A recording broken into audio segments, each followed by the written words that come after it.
maaf Pak, ini udah ini aja ya, nggak ada biaya lain.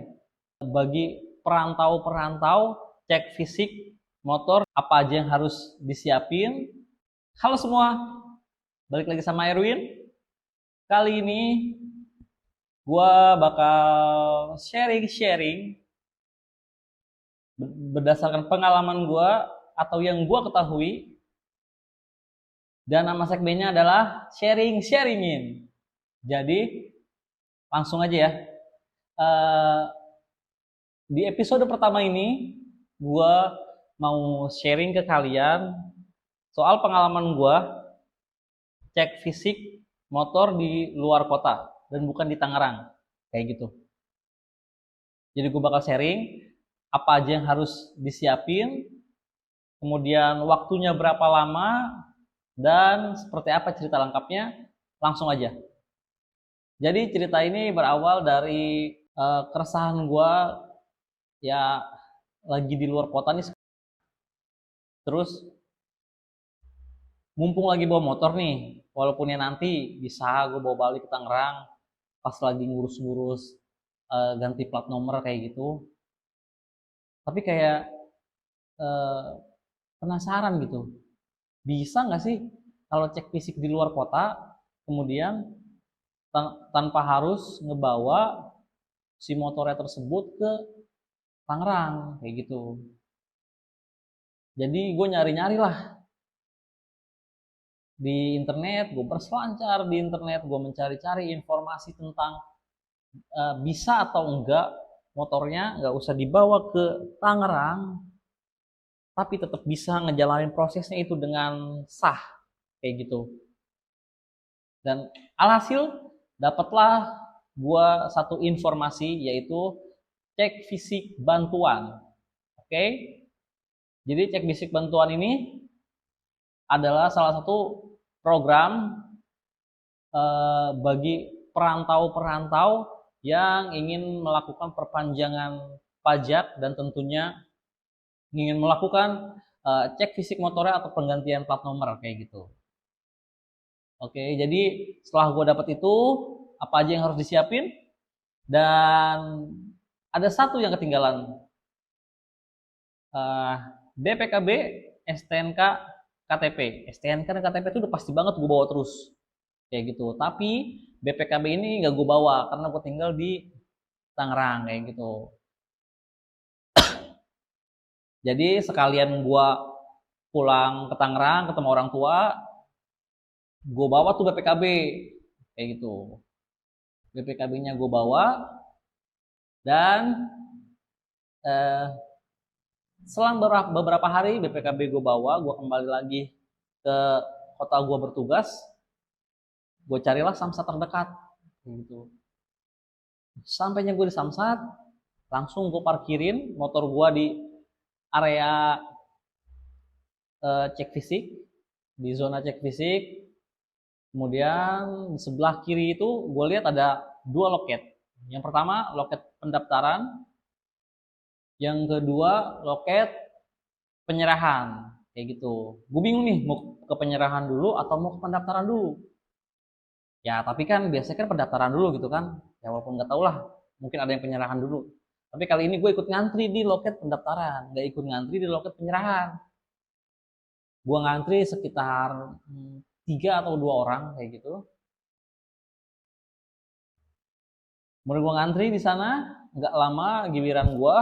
Kemudian gue nanya ke bapak petugasnya, permisi pak, saya dari luar kota, saya mau cek fisik kendaraan di sini, bisa nggak ya? Oh bisa, kata bapaknya gitu. Wah bisa nih, kata bapaknya, boleh lihat eh, boleh lihat BPKB sama STNK-nya.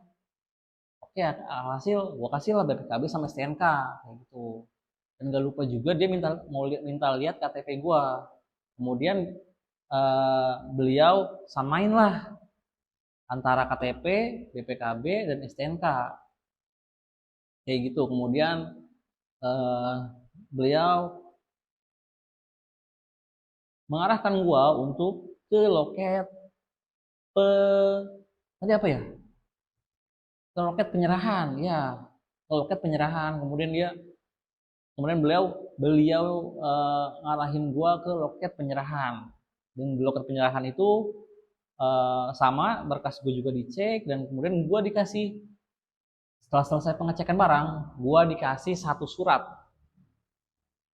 ya, maksudnya bukan dalam artian satu surat gitu ya, tapi maksudnya satu kertas gitu, dan seperti ini kertasnya, sangat jelas ya, di kertas ini tertulis bantuan kayak gitu. Setelah gue dapat kertas itu dari loket penyerahan, gue diarahin lagi untuk ke antrian cek fisik. Jadi gue langsung aja, gue nggak tahu ini gue harus kayak gimana, gue nanya ke penjaga, ke bapak petugas yang jaga di loket cek fisik itu, ke antrian cek fisik. Akhirnya ini saya ini aja pak, disimpan ya. Akhirnya ya udah disimpan di sana. Setelah itu gue yang ngantri lah, sewajarnya ngantri, tapi nggak begitu lama ngantri, udah selesai cek fisiknya, dipanggil gitu, plat B gitu. Karena mungkin cuma gua yang di sana yang plat B gitu, mungkin plat B ya, mungkin gua aja gitu kan, ya langsung aja gua ke sana, dan bener, motor gua udah selesai cek fisik. Kemudian gua diarahin lagi sama petugas cek fisiknya untuk ke loket penyerahan lagi kayak gitu. Setelah dari loket penyerahan lagi, kemudian masih surat yang tadi, masih suratnya bantuan tadi itu udah selesai gitu. Si bapaknya selesai tanda tangan, pengecekan, berkasnya dikasih ke gua, dan gua nanya, Pak, ini udah selesai? Bapaknya jawab terus, udah mas, tinggal dibawa ke kota asal kayak gitu. Maaf Pak, ini udah ini aja ya, nggak ada biaya lain? Nggak ada mas, silakan. Wah, jadi ternyata prosesnya itu semudah itu, nggak perlu ada biaya lain-lain, nggak perlu nunggu lama. Kalau emang antrinya lagi nggak lama, udah deh. Jadi pas gua dapet eh, surat cek fisik bantuan itu, gua langsung ya balik gitu, gua langsung ke rumah, dan wow, ternyata semudah itu. Jadi berpikirlah gue bakal sharing ini ke teman-teman yang merantau ataupun yang lagi ada tugas di luar kota dan bawa kendaraannya di sana untuk beberapa hari atau beberapa minggu atau beberapa lama, dan mungkin uh, jarak kota yang teman-teman singgahi ini atau teman-teman tugas ini jauh dari kota teman-teman tinggal kayak gitu. Jadilah kayak gitu. Lanjut ya. Akhirnya setelah jadwal gue libur tugas di luar kota, gue pulang ke Tangerang, dan di sana dan lagi di sana juga gue ke Samsat. Ya gue ikutin lah prosedurnya gitu kan, dari loket tapi di sana gue kembali lagi ke loket cek fisik. Kenapa? Karena ternyata harus dilegalisir dulu di loket cek fisik itu. Jadi biar valid lah, dari cek fisik di kota gua tugas, kemudian ke kota asal gua, di sana dicek kelengkapan suratnya atau isinya kayak gitu. Kemudian dari situ gua baru ke pembayaran kayak gitu. Ya, dan inilah plat nomor baru gua. Bakal gue blur nomornya, tapi bakal gue kasih lihat tahunnya, dari yang before sampai after.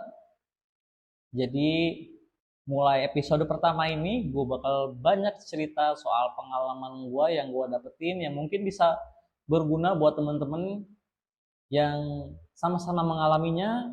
Dan terima kasih teman-teman yang udah nonton video ini sampai selesai. Semoga video ini berguna buat teman-teman. Dan kalau menurut teman-teman ini berguna juga mungkin buat temennya yang lagi mengalami satu hal yang sama dengan gua, bisa teman-teman share ke temennya kayak gitu. Dan terima kasih juga udah subscribe channel ini, karena subscribe, like dari kalian itu sangat berarti banget buat gua, buat kelanjutan channel ini. Jangan lupa kalau kalian juga punya pengalaman yang sama, yang ketinggalan di penyampaian gue ini, di video gue ini yang nggak sempet gue sampein, kalian bisa komen di kolom komentar. Jadi terima kasih, sampai berjumpa di episode selanjutnya.